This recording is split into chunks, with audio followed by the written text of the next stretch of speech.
Pemirsa Prajuru Desa Adat Banyuasri ngerauhin gedung DPRD Buleleng, indek kerusakan kali Genah Suci inggih punika Pura Sudemale miwah Pura Segara Banyuasri, dawek sawetara warsa ungkuran, pemargi inucap kalaksanayang mawinan durung wenten wantuan saking proposal sane kajuang majeng Gubernur Bali, dawek 5 warsa sane sampun lintang.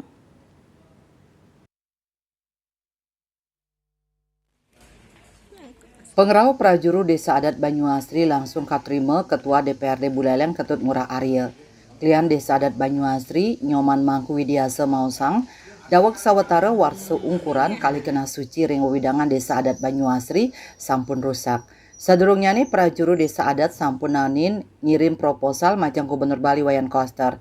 Tim taler sampun nanin nyelehin kerusakan di sampun proposal kakirim.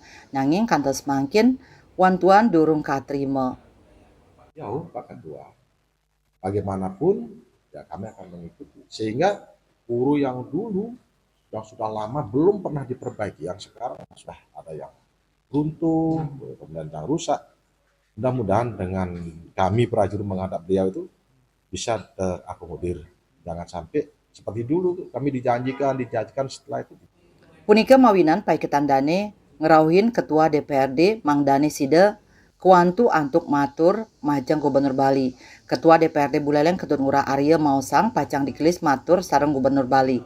Paiketandane maut sahe Mang Dane Sida ngeruruhang pemargi antuk selah sane becik rumasuk pemargi ring kuentenan kong Desa Adat Banyuasri.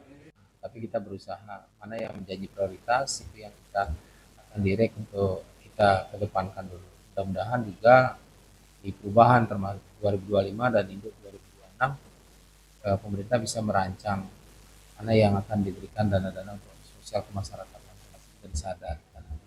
Yasri Yuli, Bali TV.